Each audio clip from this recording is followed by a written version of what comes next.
God for His glory, His blessings, His greatness, and how He has aligned us all up to be here. So I always like to start anything I do by thanking God, the Creator, the Chair, the universe, whatever you want to call Him, her, they. Thank somebody, because I know somebody got me here today. I didn't get here by my own, so I'm just so very grateful. I want to thank you all for being here. I also like to thank Mayor Adams for sending his chief of staff, Monique. I can't put my glasses on. Okay, let me then. You stand up. Thank you, Mayor Adams. Yes, he's here. Testing 1, 2. Okay, he's here, so we need to just say something to him, please. That's why he's here. And I'd also like to thank 100 Soups, Jasmine Board. Thank you so much. Please stand.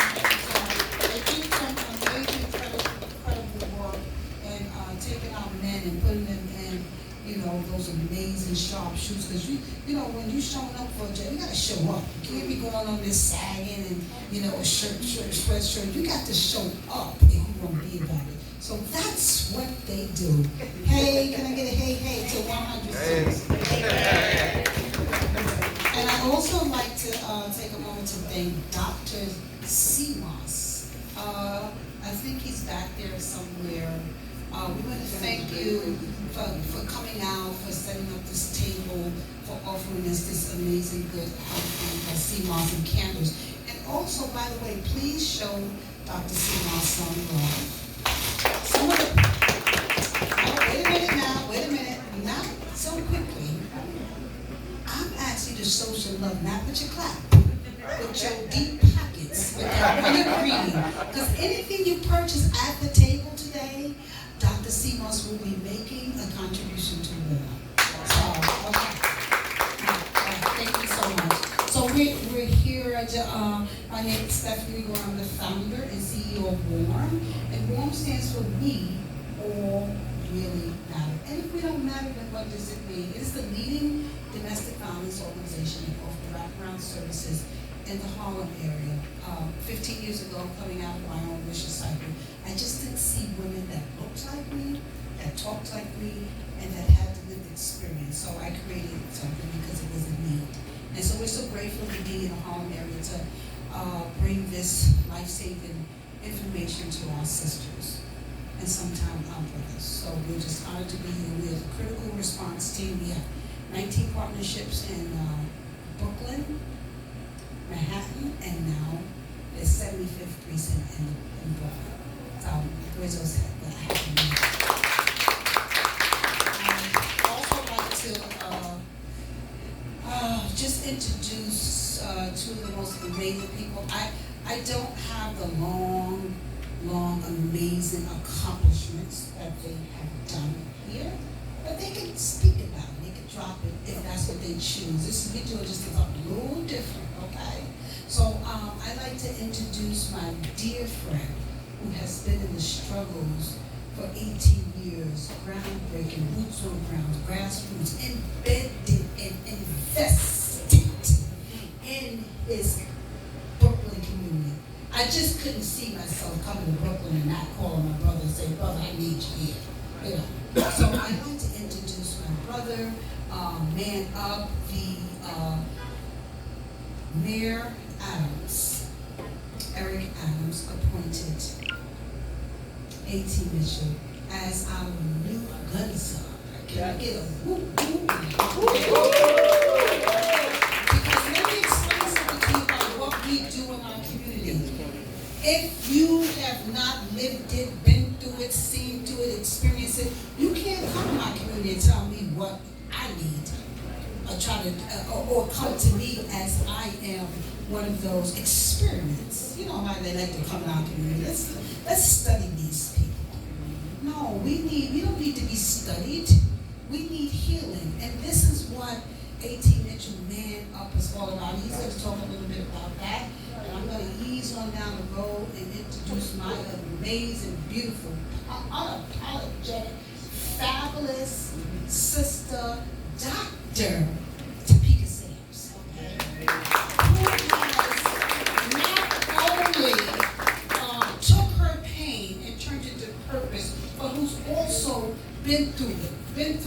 dark places and took that darkness and turned it into light. Not only light for herself, but wherever she goes, she shines. And she shines the light everywhere she goes. She's international. In 5 years, I don't even know what we're going to see in 10 years, but hold on, strap in, get a seat, get a ticket, because the ride is all the way live and real. The Great Adventure of Dr. Topeka Sands. Okay, she's one of our panelists. And we have our great, gracious, amazing, beautiful Angela Lee from the Breakfast Club, who will be soon starting her own show. So we are just so honored that she was so gracious to let us host this amazing kicking off Domestic Violence Awareness Month, Feel, Deal, and Heal, right here in the Juice Bar, right in Brooklyn, in Brooklyn where it's going down. And we're talking about healthy eating, juicing for life. Live, it's time to live, okay? It is time for us to live, because I know for me, food was always something I used when I was in pain, because I didn't know how to deal with it. So today, I'm living today. I'm eating healthy. I'm feeling healthy. I'm feeling good about who I am, what I am, and where God has taken me. So I'm just so honored for us to be here. And we are happy that you're here. So give yourself a round of applause just for showing up. I'm just going to read a couple of statistics, and then we're just going to get right into the panel. So, of course, you know, and if you didn't know, you're going to know now, October is Domestic Violence Awareness Month. So we wear the purple. You see the place painted in purple, because that is our color. Purple. It represents royalty. It represents richness. It represents kingdoms. Purple. So honor us this month. Wear purple. Talk about October being Domestic Violence Awareness Month. And we're here to discuss that, to kick off Domestic Violence Awareness Month. But I want to tell you something. Did you know that 1 in 3 women have been victims of domestic violence? Something's up here. We're dealing with a national health crisis. This is not no isolated event, the pandemic. We were in a pandemic before the pandemic. And that's why we're here. Did you know that 75% of women are killed when they're trying to leave an intimate partner relationship? We need you to know this. We need you to talk about it. We need you to let people know what's happening in here and domestic violence. Did you know that on an average of 20 people a minute are physically abused by intimate partner violence? That's pretty scary. Did you know that 40% of Black women have experienced intimate partner violence? And that is something that's very scary to me. Did you know that half of Black females are killed to intimate? 50% of Black and brown females are killed at the hands of domestic violence.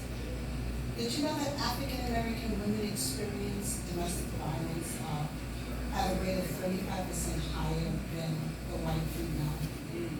So we have something to talk about. We have an issue that they're not coming back. They're not coming back to help us, or to try to eradicate, or to talk about ways that we can prevent domestic violence and intimate partner violence and gun violence and mass incarceration of women and men. They're not going to do that. So we have been charged to come back in our communities and talk about these issues. So the discussion today is about feeling, dealing, and healing.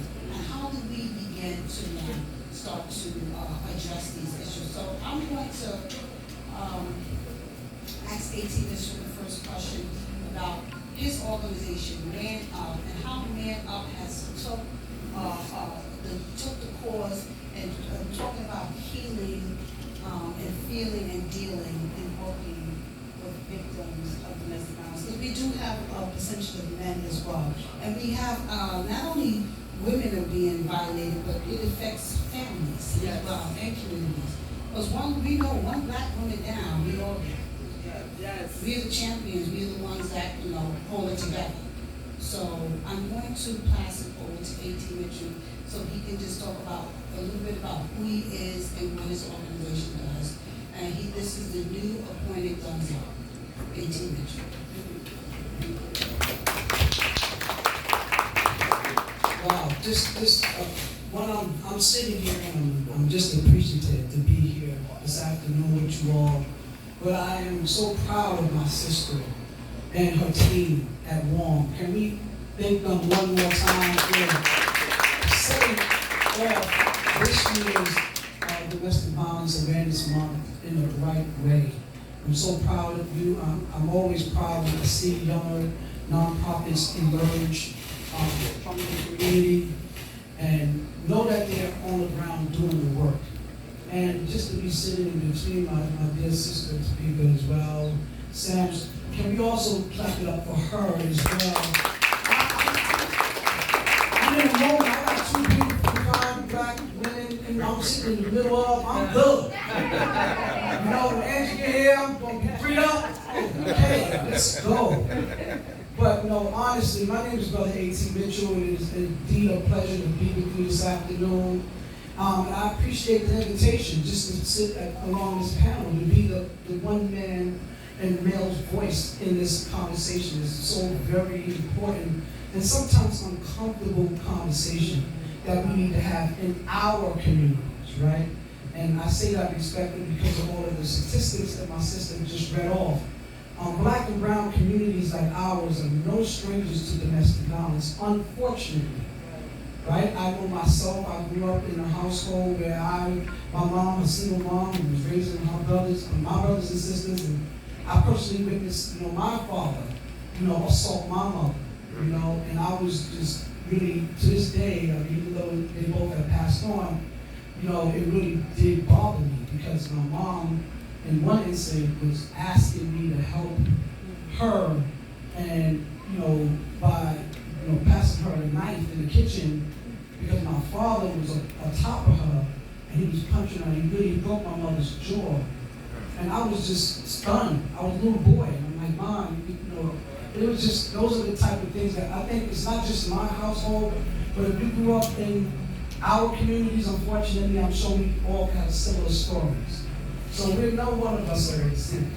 This is a disease, right? Violence is a disease. The work that we do as a nonprofit organization, grassroots-based organization, is to bring healing, right, back to our communities. And the reason why we do it in so many different ways is because we know we have been suffering under this disease called violence. And violence is the type of disease that when it raises this ugly head, nobody is exempt, no one is immune, and it comes in different forms and in different fashions, right? We see it in domestic violence. And so that's again something that we all are accustomed to, unfortunately. But the work that we do is also in gun violence. And as you mentioned, there's so many cases, recent cases, and unfortunate situations that domestic violence have led to the gun violent death of another unfortunate person. So this is an intersection that we have to be on. We have to do this work. The men and women of Man Up Incorporated Hotel are here. This is, I was telling my sister, a portion of us. But I'm so honored to always work alongside these brave young men and women, credible men and women from our communities, because they help us, reduce the violence. Violence is something that I have to be the bearer of bad news. I don't think that we, during our lifetime, are going to see it end. But what we can do is put every best foot forward to reduce it, right, and to slow it down. So the work that we do is interrupt violence on so many different levels. Every single chance we get, we want to interrupt the violence at the core, even if it's on the social medias or with a telephone call, or even sometimes when you're just not even, happen to be in a particular place and it's happening, we have to leap into action. So I'm honored to be alongside my brothers and sisters that are here present. I'm glad to be here at the Juice Bar. This is Juice for Life. This is my first. All right, so I'm a virgin, in that regard. I had Kisses for Life. I believe it was That was one of the amazing things. Thank you so much. And I appreciate the hostess because I told her I didn't want something that would not gel with me, and she was correct, and I appreciate that. Thank you for your help. But I wanted to talk about the role that men play in the equation. And let me just start off by saying to my sisters and my queens in the building, you know how much we, real men, black men, appreciate you. How much we love you for all that you have always done on our behalf, how y'all raised a nation of us. Right. You know, and any conscious brother, I'm sure, will agree with me that you are our pride and joy, and that we really adore you. We raise you up. We love you so much that sometimes, as unconscious and sometimes subconscious men, we don't know how to show you how much we love you. Right. So allow me to be one of those. No one told you today how much I love you. I love every single one of my sister queens in the building. All right? This is an experience that you should not have to, we should have this conversation about people. But it is something we have to talk about. So if you've been victimized by anybody, man, I want to apologize on behalf of that clown. Because I was raised by a single strong mom who taught us that we don't put our hands on people. Right. I'm telling you, you know, she was real serious about that. I had 2 sisters and she had, 6 boys. So it was more boys than it was girls. And let me tell you, my sisters got away with everything. They would punch us, scratch us, start a lot of mess, but we couldn't even give them back because Mama said we couldn't, But anywho, DV doesn't just affect women, it affects men too. And the victims of domestic violence are not only women, they are also victims that are men too. And I know that sometimes that gets lost, and I appreciate you inviting us so that we can speak about it, because you have to talk this thing out. And so if I told you that I was a male survivor of domestic violence, would you believe me? Right? Because you have to think about it, and the fellas in the room, I'm sure you can relate. Like, a lot of times, we get popped on first. Hello? Because y'all know how some of y'all can get. Hello, y'all quick with it too. And I'm saying that to say because there's a role that everybody plays in the outcome. See, we're not as smart or intelligent as you all are, as our women. Right. So we fall into sometimes, the situation with the worst outcome because we regret sometimes what we're doing, not realizing that we were given warning signs early on. And so the brothers, who have been assaulted, we don't use the law to our advantage. We don't take advantage of other services. We may have to deal with mental health, all kinds of other things, and we find ourselves falling into this trap. And again, 2 wrongs don't make a right. So it's never okay. Our sister Angie Lee is coming in. We probably should clap it up for her.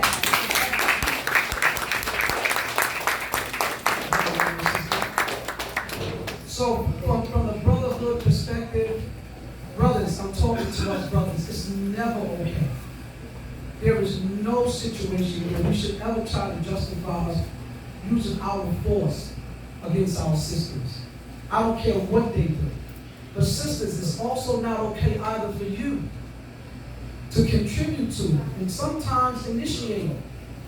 I know for me, there was times I wanted to just leave. Hello? I just wanted to leave. But then the sister would stand in the way, would block the door. When the sister here, matter of fact, I coach and train men, don't even tell them what you're going to do. Because once you hit them to what you're about to do, they're going to go into a whole other character on you. And they can unfortunately maybe you won't work, it won't be in your favor. So we really got to learn, fellas, how to walk away from situations. We have to be honest. When a relationship is toxic, we have to realize the signs of a toxic relationship, and we just got to know how to break away. And I know that's not easy. It's easier said than done. But there are, again, a lot of work, there's a lot of services that are available. I'm appreciative of WARM for being one of those services now, because we can't just, like you said, go to Safe Horizons and other orgs that we're unfamiliar. We're more familiar with you. And a person like you and your team that comes in and steps in between those type of situations, I can see us having a greater outcome. And so I want us to also just take advantage of some of these services, fellas. And I'm saying that respectfully because we're not going to win. There's domestic violence courts. There's domestic violence jails.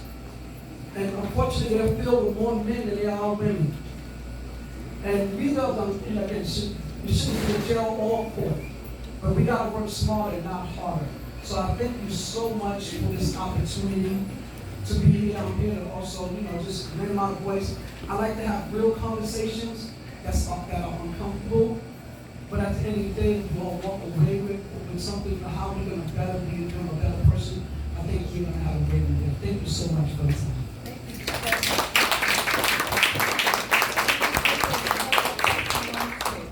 Hello, can you hear me? Okay, we just like to acknowledge Senator Kevin Carter just walked in. And he's on our business. And of course, the basis of host, Angela Lee, we want to thank you so much for allowing us to this very critical issue of domestic violence.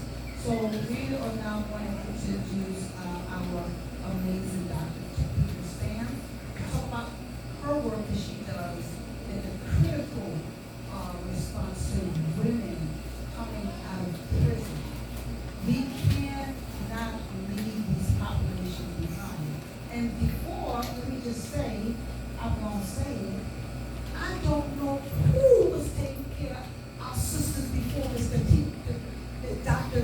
Peter Sam came on the scene after coming out of prison herself. So she's going to tell her story. But I'm just so honored to be here with my sister, partner with my sister to do this incredible work with women coming out of prison and poverty and domestic violence. So I'd like to now introduce my sister, friend, Dr.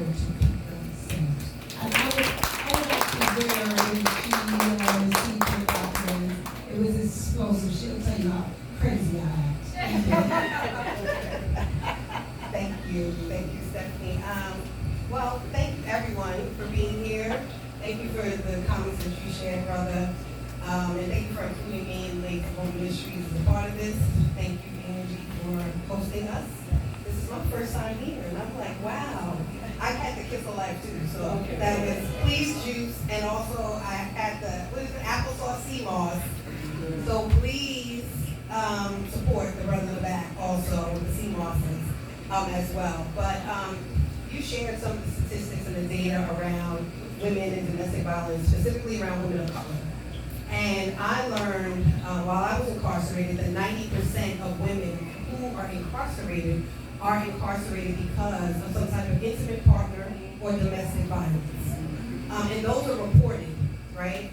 Because we also have sexual trafficking, human trafficking, and all the other systems of violence. And it's because there's still shame and guilt, and there's a stigma around domestic and intimate partner violence. And just overhearing before I, talk a little bit more about my work, just listening, understanding like domestic violence is not just physical, right? It's also verbal, emotional, mental, financial, spiritual, all of that is different levels of violence. And to your point also, I had learned most recent, and I was just naive about it.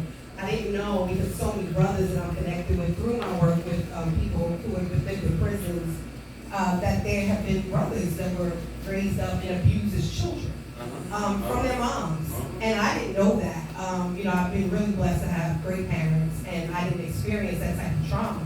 But when I learned that, it also spoke to why there's a cycle, right? If as a young boy I'm getting beat or I'm getting talked down to from my mom, then that's just a transfer of energy as I grow up and how I begin to look at women. And when I go into prisons and jails all over the world and I talk to men, there's two things they always say. One, oh my God, I didn't know women had it so hard and so bad while in prison. But two, I'm sorry. Because they just did not even understand often because of the early childhood traumas that led them through to incarceration or whatever point it was in their life that was triggered from harm that had not been healed. So understanding we're talking about healing, I think it is a beautiful sight to see so many beautiful people of color color in this room, both male and female, that are here to start healing journeys together. So that speaks volumes to you, Stephanie, and your ability to organize in this way. So shout out to you again. You can clap for that. My work at the Ladies of Hope Ministries, we have an epic vision to end poverty and incarceration of women and girls globally. And we approach our work through two pillars. One is direct service and sustainability, and the other is advocacy and engagement. And what we know is we can't advocate for ourselves or anyone else unless our basic human rights are met first, which is access to safe and affordable housing, and equitable opportunity in a growth-focused career, access to healthy food, and quality health care. And so from there, we provide housing to women who come from all systems of violence. And when I started my organization upon my release from federal prison in 2015, I started based on trying to support women that were like me, that were single, that didn't have children, but just they could get on their feet very quickly if they just had a hand up. But I also realized that women like me didn't need me, because we could get on our feet really quick and get a hand up. And as I started doing my work, I learned more that there were women, girls aging out of foster care. There were women trying to escape these violence issues. There were people in substance misuse struggles, mental health issues, and all the other systems, we call them systems of violence, that cause harm to women and girls. And so I opened up the work in order so we had these intersections and the support that we would be able to give to one another. And so housing is our first pillar. We have a house in the Bronx called Hope House. We have one in New Orleans, Louisiana, one in Prince George's County, Maryland, one in Trinidad, and we're doing Miami and Detroit, my girl, and all the things, and Brooklyn with Senator Parker. And so that's where we start, because what we know, no matter if you're coming from working in the service, if you're coming from college, if you're coming from anywhere, you have to have somewhere safe to live first before you can think about anything else. We have our Angel Food Project, which is a partnership with Instacart, where we give out groceries, food to families impacted by the system 7 days a week. We have our Pathways for Equity program, which is a growth-focused job opportunity program. We partner with companies like Virgin Orbit, JP Morgan Chase, Chanel, and other companies to make sure that people have real careers that they can be proud of. We have our health equity work. We do a doula program initiative that focuses on better maternal health outcomes for Black women. So we train women impacted by these systems to be birth workers. So they're certified in prenatal, postpartum, lactation, and pregnancy. And then they can go both into prisons and out of prisons. And then we focus on our advocacy work. And our advocacy work starts with our Speakers Bureau, where we think about how we're using our voice, right? So often women find themselves in these systems because we don't know how to say no, right? No is a complete sentence. And so often we just don't know how to do that. We find ourselves in these situations which can land us to prisons and jails and other systems of violence. And then we do advocacy work, focusing on legislative advocacy, making sure that we are building legislation and passing laws that impact our community. And so through the work, what we know is domestic violence, the intersection of domestic and intimate partner violence is something that is the core at our community, like you stated. And the only way that we really handle and change that is by doing events like this. That we have to raise it. We cannot act like it does not exist. We have to acknowledge it. We have to start the healing process by forgiving. Number one, even through my transition from prison, I learned I had to forgive myself first for harm that other people may have caused me, and forgive myself for the harm that I've caused other people, right? Because we all fall short of glory to God. I don't get preaching in here, but we do. And so when we do, we realize that there's some forgiveness and there's some real healing work that you have to do in order to be able to move forward. And so thank you for, just sharing love when you were speaking, because so often we don't even hear I love you, right? We don't get a hug from someone, and we don't understand how that power actually helps us to change our lives. So I'm just excited to be here, to be able to offer any support that I can to anybody who's in here. Again, we help and support our brothers. I always say by default, because I get connected to so many men because their women are home. They're like, there's more men that are incarcerated. incarcerated. I'm like, well, every man that's incarcerated, there's a woman at home incarcerated with him too. And what I know is through that, we get calls from so many women to help advocate, whether it's to help them get out of prison or help them with resources. And so we help in both those ways. So again, thank you for having me here. Really excited to have been able to make it here. Yeah, I am. I just got off the plane this morning. But this was really, really important to me because as a survivor also of domestic violence myself, it's always important for us to talk about these things because it does speak volumes when you can live through a particular experience and then you can lead through that experience. So thank you. Thank you so much. Thank you so much. We appreciate you being just transparent and sharing your story. A part of October Domestic Violence Awareness Month, we're talking about feeling and dealing and healing. And one of the ways that we don't really look at healing is through food. Because, for me, food was something that I used to hide from, to make me feel comfort when I was going through any kind of trauma.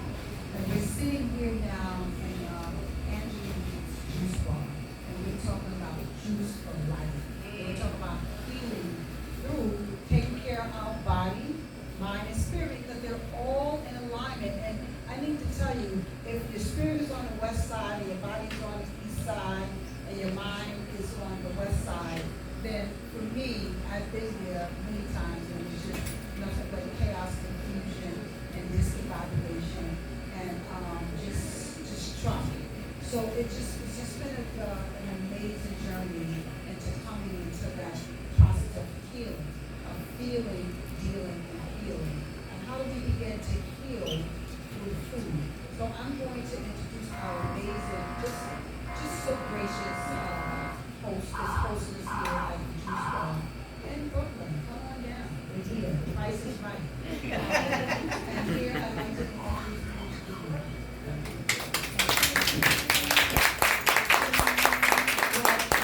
And thank you everybody so much for coming here. And thank you guys for putting this whole panel together. I'm really excited. I'm sorry I'm late.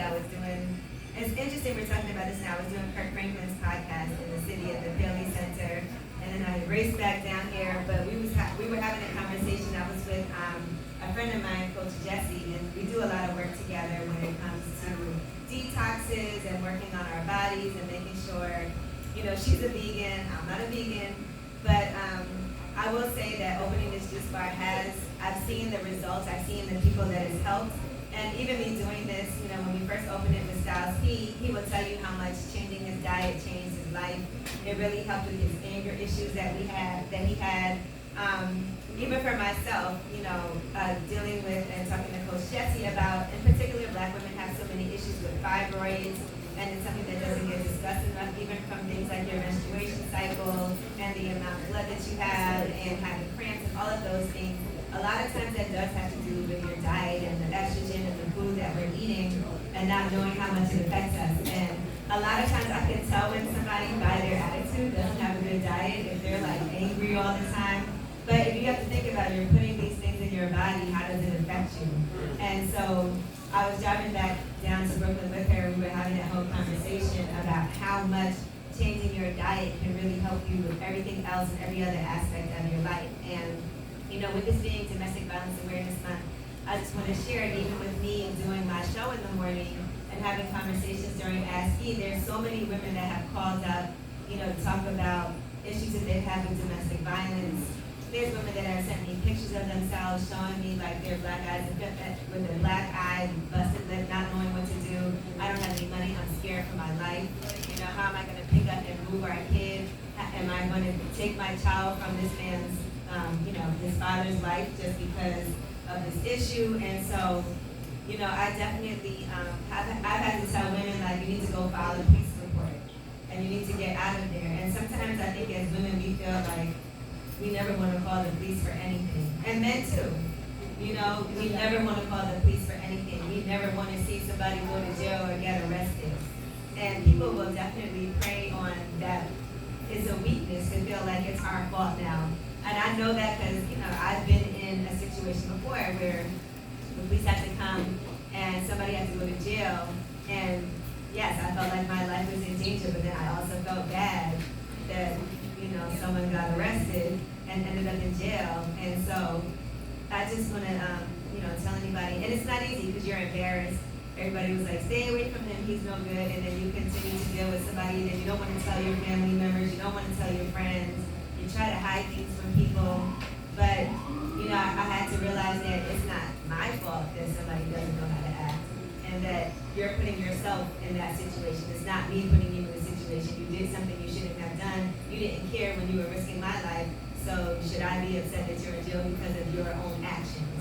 And so it was something that I had to realize, myself and pass that knowledge on to other people. That's why this is really important for us to have this conversation here, the way that we're having it in this juice bar. And, I do want to encourage people. I always tell you, you don't have to be perfect when it comes to your diet. Lord knows I fall, but I get back up. And so, but we can do things just to be better, right? And so that might mean that if I've been, falling a lot these past couple of days, but let me go and make a juice at home or go to the juice bar.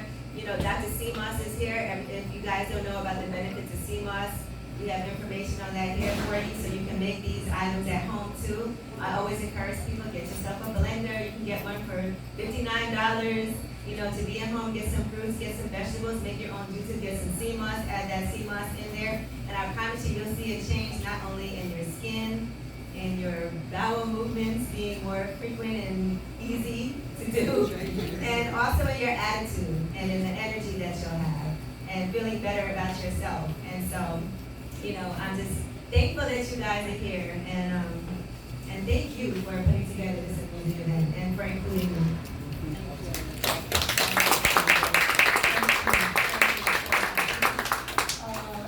We're here, and we all know that domestic violence. Well, if we don't know, we're here today to let you know that domestic violence is a crime. It is not a shame. And growing up in such a shame-based household, we always, we were just as sick as our secrets. We didn't tell. But we're saying today that silence hides violence. And if you see something, say something. I have a mother here. Her name is Lisa. She has on that beautiful purple shirt back there. Raise your hand, Lisa. Yeah. Lisa's daughter was murdered.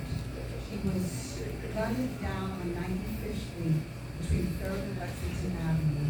20 years old, walking down the street with a baby in a stroller. 3-month-old baby. Domestic violence and gun violence is real. You have to get out. If you just don't have nowhere to go, come to WARM. We already matter. We will house you. We will get you out. And during the pandemic, we work and we work like a shelter. They were sleeping on the floors and the chairs and the couch. By any means necessary, we get women out. Just recently, I had a mother that had 2 children that we couldn't get her nowhere. We were calling, or the shelters trying to get her out. Thank God for Dr. Sam, Topeka Sam, who is my neighbor. We work in the same space, who opened up the Ladies of Hope Ministry home in Brooklyn. We were able to get that, in the Bronx, I'm sorry, it's Brooklyn is coming, speak it into existence. Okay, that's what I'm talking about. Okay, so we were able, this is what we're talking about, real partnership. We were able to get that mother and her 2 children out the same night. We have to understand that this is real serious, and we cannot take this lightly. I have this book here, unfortunately, it's my book. This is my book that I carry everywhere. All these women in this book were murdered by domestic violence. All these women. We were just out here last week. As a matter of fact, we were in Brooklyn Wednesday. Deja was murdered, chopped up and put in a suitcase right here in Brooklyn on Manchester Avenue. We came out here, we did the candlelight. We're the first responders to any violence that happens in the city. All these women. I can't tell every story. Monica, a woman from Nigeria, stabbed to death 19 times by her abuser. Domestic violence is real. Every single woman, here's our beautiful Asia, we just spoke about her. 20 years old, lost her life to domestic violence. This is a beautiful, she was an officer, an NYPD officer. Her abuser stayed and waited for her when she came home at 1 o'clock in the morning. All of these women murdered. And the abuser, why did he have to kill a little girl? He killed the mother, and then he went in the room and killed her daughter. 6 years old, in the bed sleeping, not a threat to anyone. So now we have a mother and her 6-year-old daughter gone. These are all real cases, women that have been murdered. That's why, and on, I won't go any further because you get the message, right? You see the violence, right? You understand that it's real, right? You understand that we're here because if we don't come back into our community, Angela, 18, Dr. Sams, and talk about this critical issue, they're not going to do it. So we're here in Brooklyn to kick off domestic violence awareness month, to bring that light to this critical issue. It's a silent killer, and it's real, and it affects every aspect of our lives. And so we have to be able to talk about it, right? Yeah. I'm going to pass it on to Dr. Steve. Thank you for that.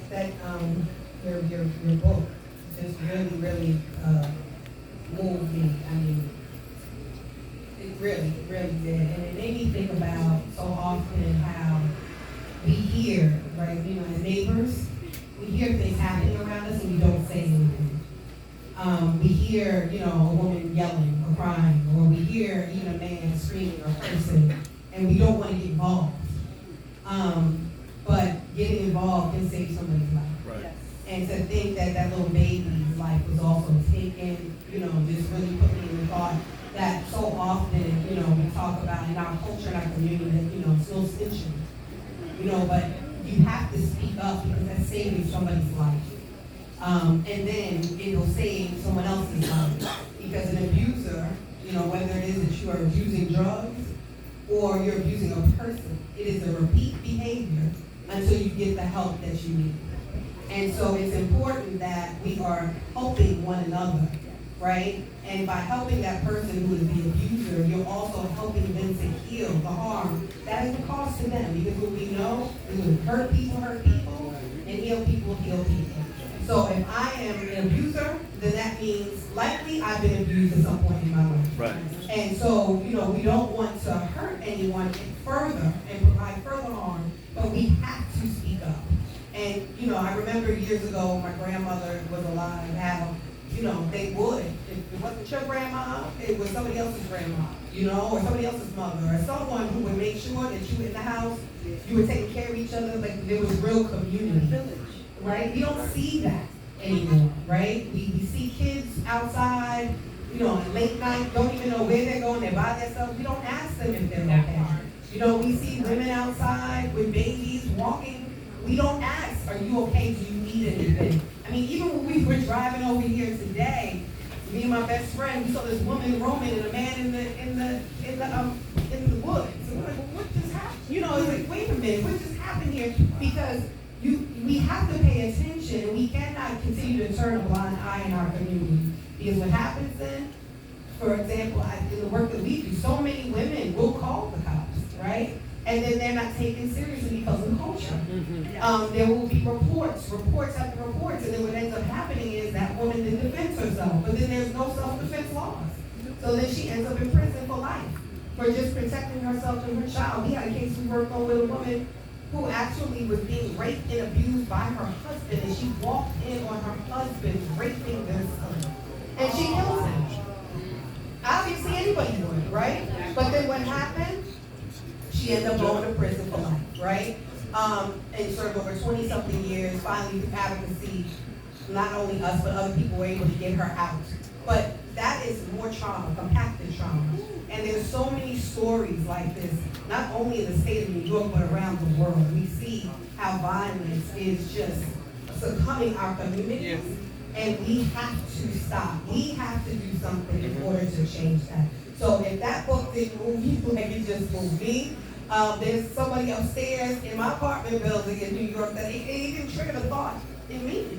There's someone in the Bronx right up above my head that I hear all the time in the middle of the night yelling, the next time we're going to knock on the door. Because I do know that there's something and I can't ignore it anymore. So I'm sorry, I just had to share. Yeah, thank you so much. I see you. Yes. Yeah, of course. Come on, Mrs. Song. Yeah, come on, Kevin. Yes. You know, my brother. Good to see you. Always, brother. Good to see you. You know, just again, and my position on this panel is to really speak on behalf of the men, right? And I'm talking to the brothers that are present. I'm really glad to see so many brothers, you know, that are in this particular, in this space, and we're having a real conversation around this issue of domestic violence, where, you know, again, there's no winners at the end of the day. And I think a lot of it has to do with, like we spoke about, Doc, about when we're young and we've been exposed to all this trauma and all this violence, that we, in fact, become products of it. You know, a lot of the work that we do, a lot of people think is to defeat the homicide, but really it's to defeat the suicide, right? Because we are going to suicide prevention. Because who are we taking out? Ourselves, right? What is we, a brother who is engaging in domestic violence taking out? Himself. When you're taking out someone that you so-called love, how do you call that homicide? That's actually suicide. And so it really does begin when we're young. And the work that we do at Hand Up Incorporated, just for the record, because I know it sounds like it's an all-male-based organization. But if you can't see these amazing sisters, the women of Man Up, please stand so the women of Man Up, so you can see the women of Man Up Incorporated. Right? More than 50% of our team are women. Because see, when we began this work, we began to do the work in the community, in the trenches. And the word Man Up actually it's just like just do it. It means just do it. Don't make any excuses. Don't cry, dry your eyes. You know, man up, right? And get involved. Like my sister said, there's no one coming on a chariot into our neighborhoods to save us. The only ones that's going to save us is us. You know, just us, right? And we have to see that. And when we talk about community, that's what it's about, right? Putting a neighbor back in the hood. Someone taught us to take the word neighbor out of our communities and call it hoods. Well, I live in my hood is this, my hood is that. We have to put the perspectives back in place. Because when you have neighborhoods, you have community where people are looking after one another. Right. So in our communities around where we are based, we're based there in Bed-Stuy, we're based in Canarsie, we're based in Brownsville, we're based in East New York, and we're looking to base ourselves other places. There's nobody beating up no sister in front of us. Right. I mean, that's straight up and down. It's just, no disrespect, it's just not happening, bro. You cannot offend or assault that sister in front of them. That could be your wife. And also, DV is just not relationship. It could be your sister, right? It could be your kids. You're just not going to do that in front of us. And so we intervene. We place ourselves in the middle of all of that because we don't want to see nobody lose, as you said, Angie. Someone's going to jail today. And in New York, they got domestic violence courts, domestic violence judges, domestic violence jails. And so, like you said, when the brother goes to jail, so does the females and the family in his life. Right. So it's nobody winning. So brothers, if you don't know how, and I've been in plenty of relationships where I had to move in, okay, because it was getting toxic. You know, that's what man up means, right? You gotta know when to move on. Just keep it pushing, and you gotta be intelligent about it. Like I said earlier, you ain't gotta let the sister know that you planning to escape. Right. Just do it. And do it in a way that's done with grace. You know, that doesn't mean you gotta take everything out. You taking the TV off the wall. You moving the dresser out. Come on, bruh. That means you just gotta know when to bounce, baby. And you just gotta keep it pushing. Because if you find it urging you to want to put your hands on a sister, yo, you are a sucker, man. And I know men. I'm amongst men. We're not okay with that. We're not condoning that. We're not giving you no brownie points. Because even from a brother who's also formerly incarcerated, even when we were doing our bids, that wasn't okay amongst us. A cat coming amongst us talking about you on me there because I had to do X, Y, Z with my wife. Bro, you're not getting no points from us, bro. You can't even eat over here, man. So we're not condoning that. Real men in the community step up. And we do what we're supposed to do with our mothers mostly. And our fathers have taught us what to do. And that's to be men. And we have to be the protectors of our village. We have to make sure that our women feel safe. I know what it's like when I come into the house, everybody feels safe. Just like going back into your neighborhood. When they see us on the street, we don't patrol, but we canvass a lot.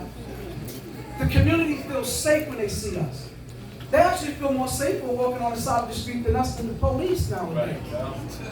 And that's a good sign. Because we're saying, guess what? We as a community are stepping up and we're going to be responsible for public safety and for public health. So I'm saying this to the brothers. It is actually, to be a man means to walk away. You know, to be a man means to walk away. And I know that, that's one of the easiest said than done. It's probably one of the hardest things for us to do. But we're going to have to do it because you're not going to win, bro. You're not going to win. You're going to lose. And how do you beat on something that you say you love? Again, that's suicide. And I just wanted to put that out there. Just give it to my brother Kevin. I know you.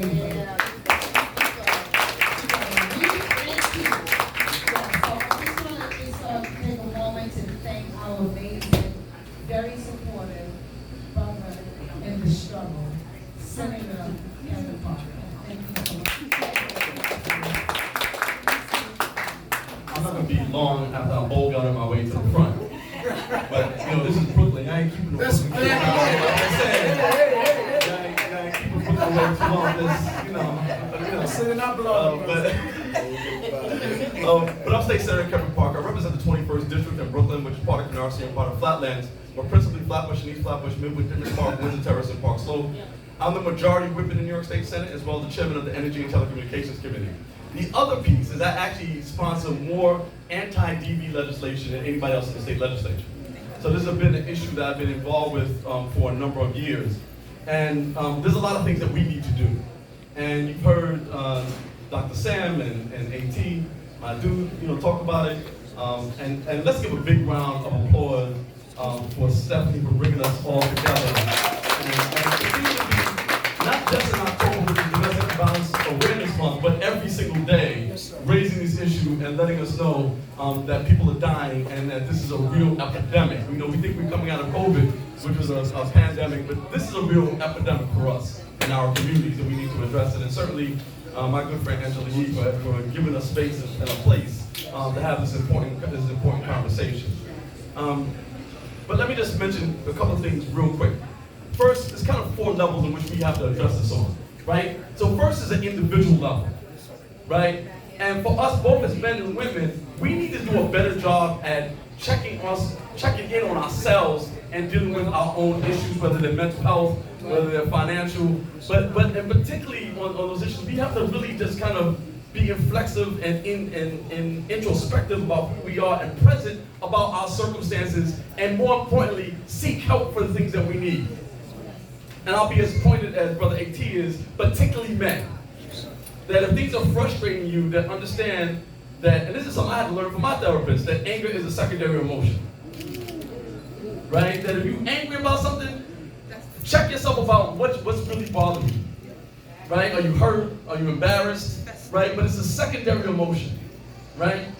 And so that's one of the things that we're going to have to really start dealing with. And then secondarily, again, something else that you heard A.T. Mitchell talk about, which is, again, putting the neighbor back in neighborhood, and I love that. And this is the last time I'm going to give you attribution. It's going to be mine. Go now. Should have copyrighted it before you put it out. Right? So, but that's really the thing, right? We really have to become our neighbors,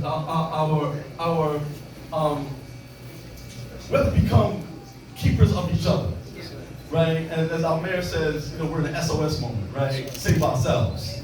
right? That nobody is coming to save us, right? And so we have to save ourselves. We have to be neighbors to each other, and we have to look out for one another and make sure that we are seeing what's happening and interacting with people, and making sure that people are really okay. Right, so like you see somebody, it's not like, remember there's a thing a number of years ago, you're like, yo, what's good? And they say, no, what's really good? Right, we gotta get back to like, what's really good, right? To make sure that we really seeing people in that moment that we're checking in with them, and if we know something or hear something or feel like something's going on, to connect with them so that we can figure out how to help people in our communities. Third level, we have to support our community-based organizations, period. And we have not done a good enough job, and we haven't done a good enough job as government, but we also haven't done a good enough job as communities supporting people like Sister Topeka Sam and like Sister Stephanie and the work that they're doing in the community and the organizations that they're running that are just doing nothing but giving to our community. We must support them.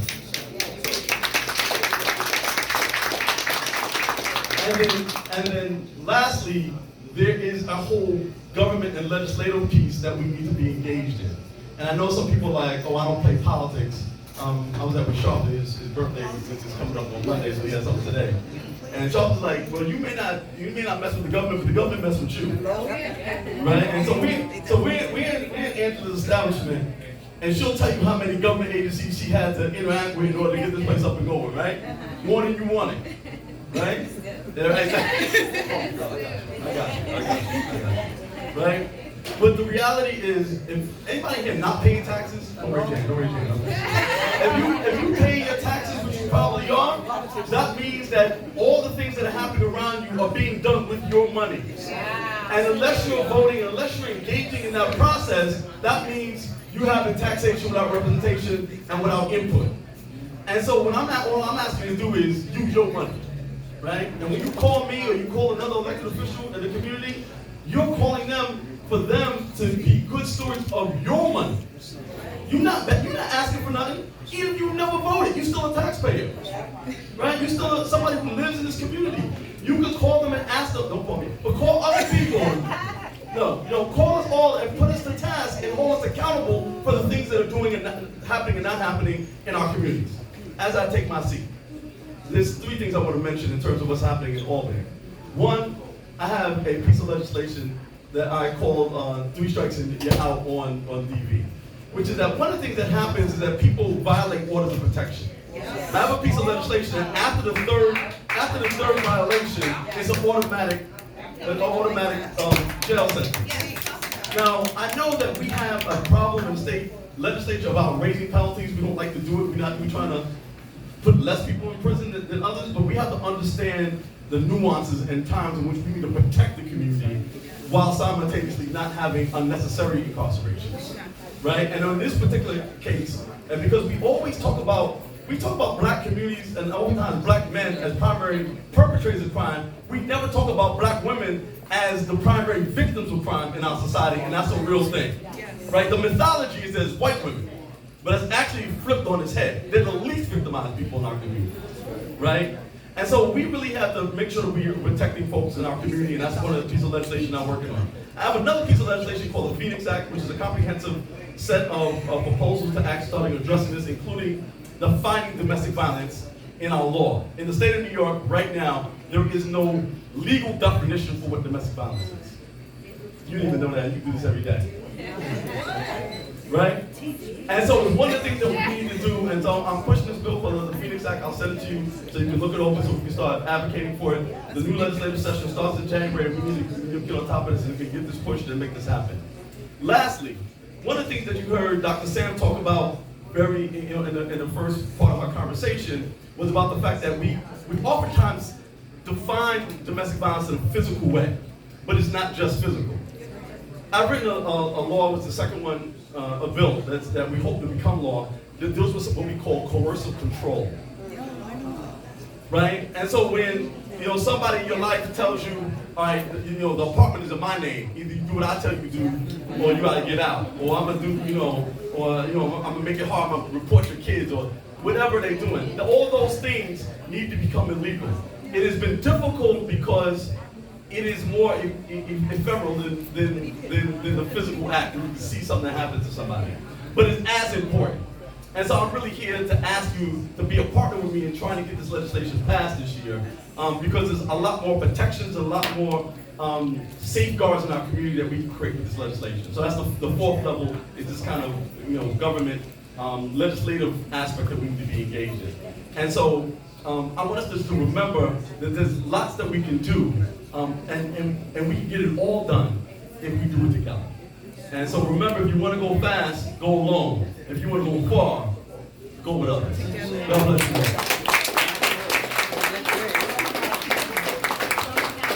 Sometimes we are the teachers, and sometimes we are the students. I am so grateful to hear you say that. I have Sade, that one's gonna put on the spot. But this is a woman that came into my office last year around Christmas. Called into my office because her abuser went to the courts and lied to the courts and got all four of her children taken away from her. She had an ACS case, and when she came to my door, I put everything down I was doing, and we went in. And because he was a white man, it was very easy for him to go in there and put these accusations against a black woman. That they have 4 kids together. So you just said something, and we lived it. She lived it. We got her kids back. We went into the courts. We went into the schools. We went into our politicians. We went in to say, where is the evidence that you gave this man custody of these 4 kids? So when you said that, I looked at Shadi. Yes. And then I looked at her. She knew. Yeah, I knew it, sir. Right. We got her kids back. We went in and said, thank you. Ask you about Christmas time. So thank you for that. These are real life cases. These are real life people here that experience this. But because we're dealing with deserts in the black and brown community, we're in a lot of disenfranchised communities where we just don't get the services. So that's why we are in those spaces, in those places, because we know that. We're from that. We experience that. And we know that change don't happen up there. It happens right. That's right. That's right. This is where change happens. So we're here today. We're calling ourselves change agents. Yeah. To make a difference in our community for our people that look like us. SOS is the first time I heard that, but I will be used to it. We have to be the ones that we're going to make a difference. So I'm going to start with Dr. Tamika Sams, and as we go into the closing remarks, about one thing that she would like to leave our community with, and honoring domestic violence and women. As we maybe close out this segment, so I'll pass it to the speaker, and we'll turn over to 18 Mitchell, the guns are, and then we'll turn over to our beautiful, lovely Angela. Thank you. Thank you, Stephanie. Okay, y'all, we almost done. Y'all been sitting a long time and you tired. Just stay with us. We almost done. So first, I just want to thank Senator Parker for always supporting each and every one of us. And we came from our and so, we are committed, I know, to help and support and lobby for the legislation that you are doing through other advocates and other people within our programs to be faces of the legislation, like Sade. I think we might need to change the name of the bill to Sade's bill. Hey, somebody! So that's one thing. Secondly, I'm just going to go back on something that Senator Parker said about not only supporting community-based organizations, but also Black-owned businesses, right? So we're here right now in Juices for Life. Angela opened this space up for us to be here, not only just to have the space to commune, but also we talked about the health benefits of juices.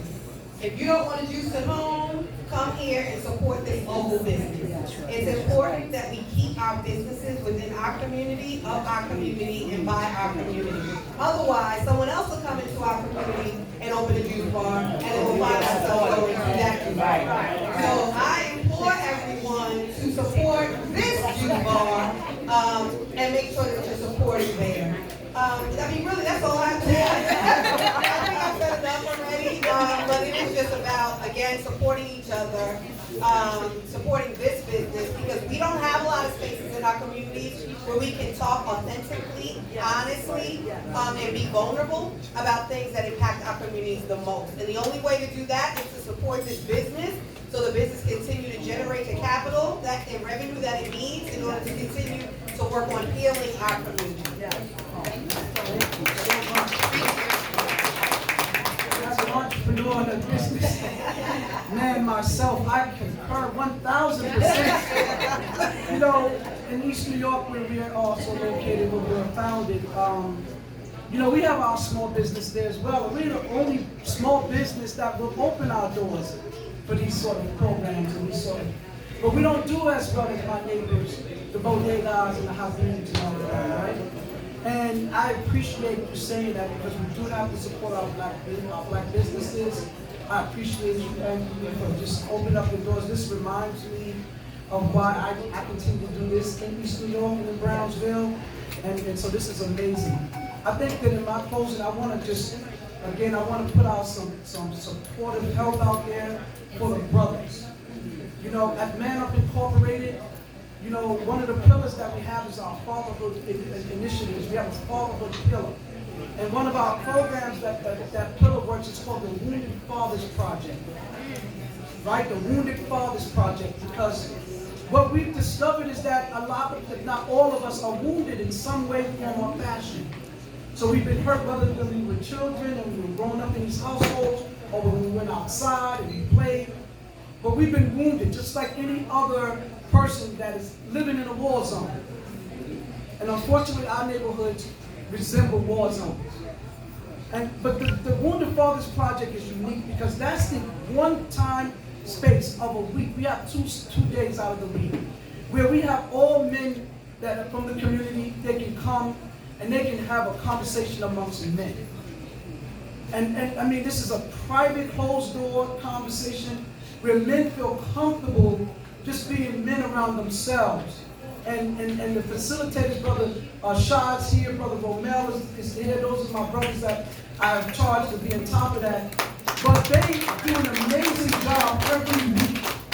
These are weekly, and let me tell you, the men are showing up on their own recognizance. This is not a court-mandated sort of initiative. These brothers, for the most part, are coming on their own because there's no other time, brothers, out of the week that we can just be amongst ourselves and talk about the things that we may have on our shoulders, the things we have on our minds, the things that we wear on our chest, the things that we carry on our back. And be able to talk to someone else who can possibly relate to you. Because at the end of the day, if you know, heal people will heal people, but hurt people hurt people. So what we don't want is the brother, so we have a lot of domestic violence conversations. And these men are shedding tears in these meetings and they're talking out their anger. And they're feeling really good about when they leave, they can go back into those households and really be able to go back in there feeling a little better as a man. And so I just want brothers to know that we have that this Wednesdays and Thursdays. From 6 to 8. From 6 p.m. at night to 8 p.m. It's at our Prince Joshua Vito Community Center that we have in East New York.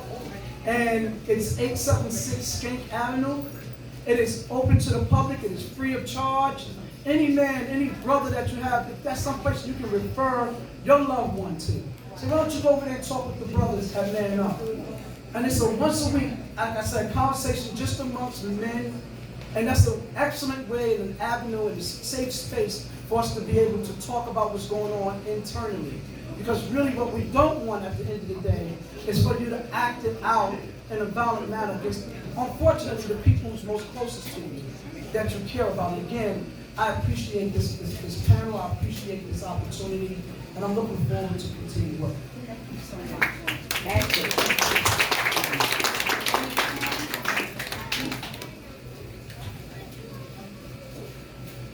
We cannot do this work without having our brothers in this equation. It's just not going to happen. It's just not going to happen. And as you've heard in convictions talk about the amazing programs they have, that's one of the issues that we're dealing with our community, is that we're not talking about it. We're reacting and we're not talking about how we feel. So this is an amazing place for you to go to. So I'm just going to have some closing remarks.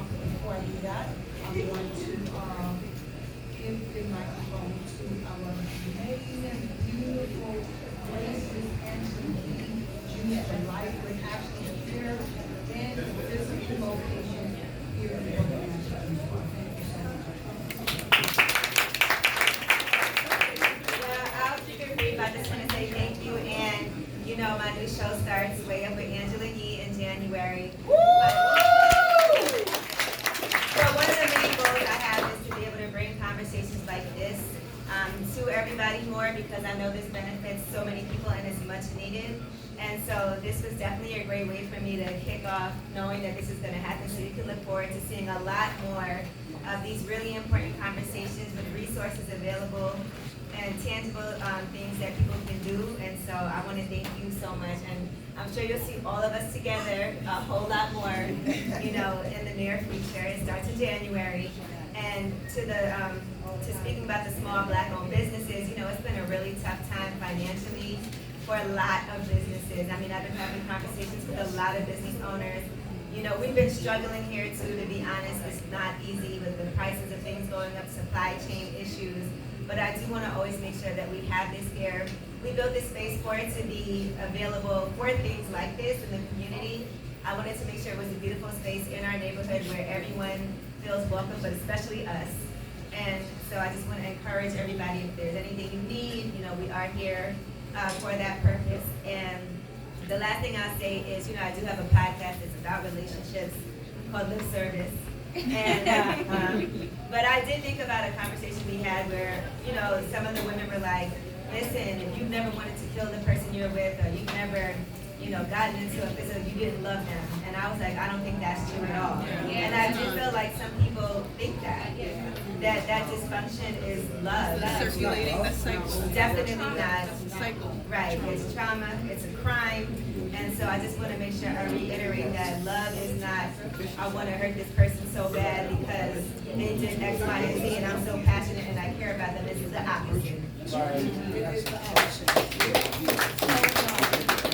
real quick, I just want to thank everyone for coming out. We do have outside, we have our table outside, we have our t-shirts. You know, we cannot do this work without the funding. So we have the t-shirt for $10, the badge for $10. We have our Q code there. If you want to just make a small donation, you can do that. But I just want to really, real quick, talk about 3 major things that we are doing for the month of October. We are going to be continuous. We're doing a march to end domestic violence in Harlem, October 27th,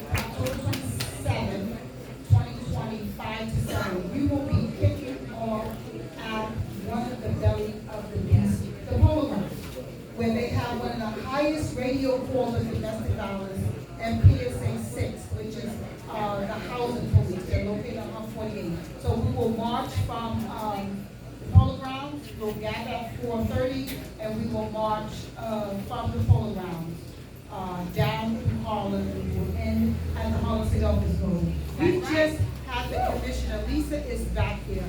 We just had the commissioner of ACS, and we charged him to come up in Harlem. We took him to the Polo Grounds, took him inside the bodega, looked at how some of our people live, because when Black and brown women hear ACS, they hear my children being told.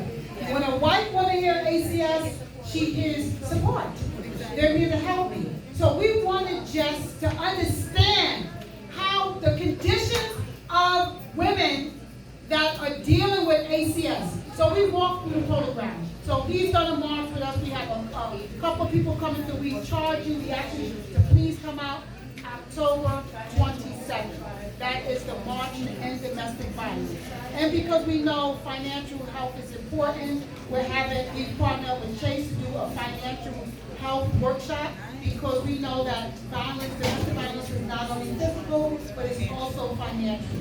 So we want to teach women to have to own their own money, to open up their own bank account, to build your own credit, because let me tell you something, you're homeless if your name is not on the list. Okay? So let's start building our credit to get our own homes. And we just have we created a 6-week virtual workshop in honor of domestic violence awareness month. So October 4th, we're going to be talking about releasing unwanted baggage. We want you to ease on down the road, feeling free and light as the summer breeze. But we know that you can't ease nowhere when you pack in a luggage with 20 tons of pain and suffering and betrayal and anger. Come get you some mean greens Avenue. And he's on down the road and then we have Silence Hides Violence, Finding Your Voice, Empower Self-Esteem. Join us on our Facebook page, Instagram, and if you need some help, we're here to help you. 917-736-1621. Go to our Instagram page, that's Warm NYC. We're here for you 24/7, and we're some sisters that will come out. We real gangsters about saving lives. Because you saw the book here, right? So it's real. Silence hides violence. It is real. I'm going to let Kevin, excuse me, I'm going to let Senator say a couple words, and then we're just going to over. Again, let me just want to thank Stephanie for bringing us together and all of the women and the men who work at WARM and support this organization for all the work they're doing. I want Brother A.T. Mitchell to again understand this brother's a resource, both in the community and with the government, and the fact that our mayor has saw it fit to take somebody from our community and put them in charge of something that is affecting our community. That means that somebody with direct line to the mayor on issues that are happening around this area that's huge. And that's why you elect your own mayor, so that you have that kind of access. And certainly, I just want to rededicate myself to Speaker Sam and the work that she's doing with the Women of Hope Ministries. Y'all come to Brooklyn, like, stop playing with me. All right, so we might not let her leave without finding a location for her spot, but it's important that the work that she's doing comes to Brooklyn because it's really needed. And again, I just want to reiterate my support for you and that work, and helping you find some place here and bring those services to our community is absolutely critical. And again, we have to work together. And so all of us remember that we're the people who were here the day before yesterday. And we're going to be the people who are going to be here the day after tomorrow. So all of us, let's continue to bring good into the world and let no good be lost. God bless you all.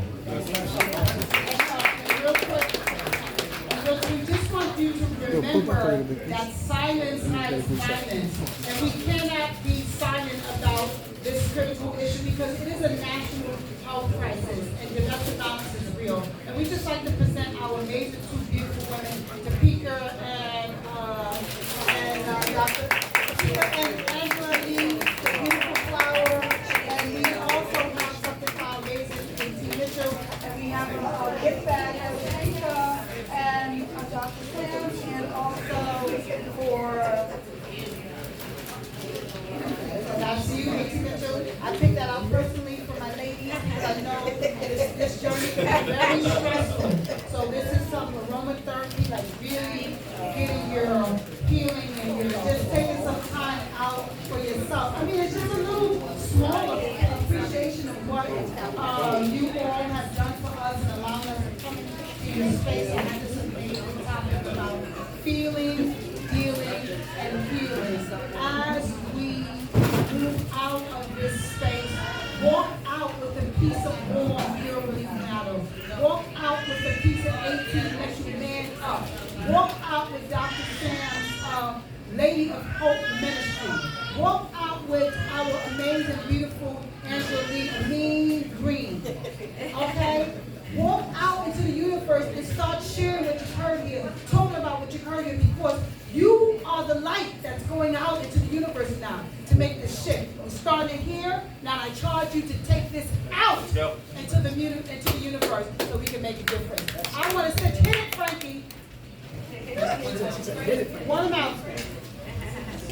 So thank you everyone for coming out. The open bar is now closed, but you are free to make a purchase. Thank you. Wait, I'm sorry. Let's say we need to do a photo.